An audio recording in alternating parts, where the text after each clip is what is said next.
Who are you? Terry Murphy. And I'm Rita Cook. And who are we? In Lies the Truth. I've been telling Terry he needs to talk more. Yeah, well, I got a little to say on this one. Okay, you want to talk about NDEs or near-death experiences? Yeah. Have you ever had one?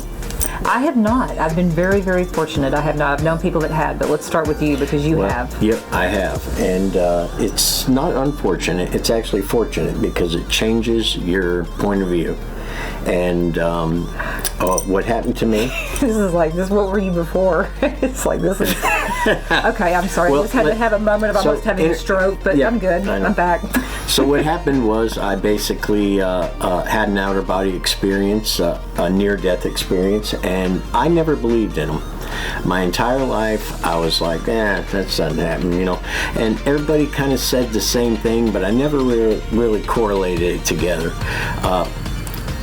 When it happened to me, it was exactly like everybody else's, and that's what was really weird about it.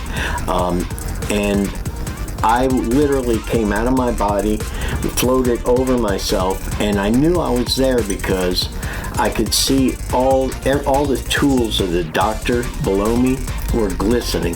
Were you in the hospital? I was actually in a dentist's office, and they ran out of oxygen. Oh, goodness. And I was on nitrous oxide. And a lot of people might say, well, you're on nitrous oxide, you're just dreaming this.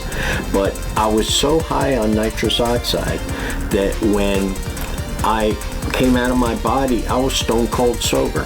That's how I knew that was real. And when I finally, make a long story short, because we don't have a whole lot of time here, when I came back into my body, and let me get to where you usually see family members and go down a hall and go down the light. No, well, I kind of just went to the light there, but it wasn't beautiful or anything. It was just baby blue all around me. There was no family members there, which is a little alarming. Was there anybody you knew at all? Nobody. They were just like, you're on your own? I was kind of there, but I was talking to somebody, but not talking, just mentally. And when I realized what was happening, I panicked and I was like, no, I got to go back. Mm-hmm. I have to go back. And I basically given the option, and I did. And it was like being sucked through a little tube back into my body, and I was in a seizure in that dentist's office. Oh, goodness. So that was my experience. Okay. Well, that sounds like maybe you just didn't get far enough down the tunnel or something. Probably, yeah. And I had the option to come back. It was very comfortable there, but I did panic. Because I knew what was happening, and I was like, I got bills to pay, I got stuff to do. Most people are like, I'm out. Most people don't want to come back. Yeah, I think if you get far enough. Because there's such a peaceful feel. The thing is, what you said about your mental, that's really something that I've read a lot about, is like, that's how people communicate, or how you will communicate. You don't have to talk. Yeah. And people need to become more aware of being able to do that on this dense-based earth. Yeah. And I think that's another thing to break your consciousness. I didn't believe other people's stories, but as I now look at the internet and all the near-death experiences that other people have, they're very eerily similar. Wow. And so it kind of changed my life a little bit. Not that much, but a little bit. I mean, I think that a lot of people's life, it does change. I've had 3 people I've known that have had them. My mother was one of them. It didn't really seem to change her life that much, but she used to float around in her astral body a lot. But you're never disconnected from your cord unless you actually do die. Your cord is like, your astral cord that keeps your spirit body attached. I think you're still connected then. If you come back and tell about it, you've still been connected somewhat. But as soon as that disconnects, you're gone.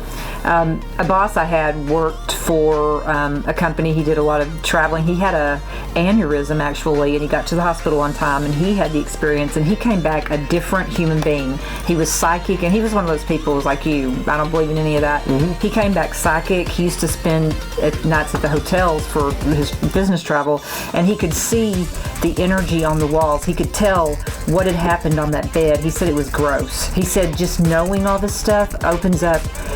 And then a friend of mine... I'm never staying in another motel again. It's really gross. Another friend of mine who I loved dearly, he had an experience where he was saving someone in the ocean in Florida, and he died, or very close died, and he saved the kid, but he almost died himself.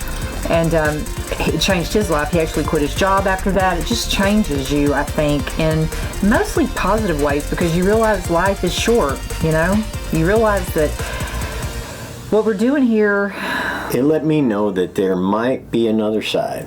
Did you not believe there was before? No. And after that, I still kind of was a little reluctant to believe in the other side and that there's a communication between the two sides. Yeah. And like, I don't believe in ghosts being halfway and stuff like that, but I also didn't really believe that there was a halfway between here and there. But why not, right? And there obviously is, and it happened to me, and if I hadn't had it happen to me, I would have definitely been telling you right now, no, Yeah. like I do everything else. Well, I need proof usually. yeah, but sometimes the things that you need proof on, you just better believe it, because some things are a little bit harsh for you to have to ask for proof every time. And I they're don't a little think you would harder to experience those. Well, I don't think some of those things you want to have to experience for it to be proof. You know? I mean, you can't believe in everything, but near-death experiences, a lot of times people just say it has to do with the brain, the oxygen shuts down. That's what I was. And all that stuff. Before. But and I think it's really a matter, we've talked about this before, what you believe is what it is. And sometimes the universe will kick your ass into you don't get to not believe it. The clarity of the imagery that you see is super high def. Were your parents already dead at that time? No. So they wouldn't have been there to meet you. Who were you expecting? I don't know. Somebody. Grandparents, great-grandparents. So nobody was there. No, that was alarming. I was thinking maybe that they knew that I was going to go somewhere else. Well, a lot of times people will also talk about bad experiences they've had. I've never known anybody that went to hell or the tunnel to hell, but there have been people that talked about that. And Yeah. I would imagine if I came back after that, I'd be like the nicest person ever in some. Yeah. So, all right. Totally changed from your. Yeah. I mean, it does change people's personalities a lot. I guess it just depends on many things, and I don't understand it, but it does kind of connect us with the fact that there is probably something on the other side. Yeah, and by the way, I hope on the other side Milano's Pizza. there's Milano's Pizza. I hope they have one. We do a lot of talking about Milano's Pizza because it is really good. It's the best pizza. He gives us pizzas, and I could eat one every day. They're going to have that Flavo vision someday where you'll be able to hit a button and taste Milano's Pizza. AI is going to do it, don't you think? I don't know. What does AI? Smell-o-vision and... Do you think AIs could have a near-death experience? I think it's eventually going to create consciousness, but that's another whole story. But I think that could be when we come back again and our soul goes into an AI, and that's how the conscious. But yeah, it's a scientific, it's a sci-fi movie. That's like a movie. I'm always coming up with stories for movies these days. I know. Well, we got to finish the first one. Yeah, we do.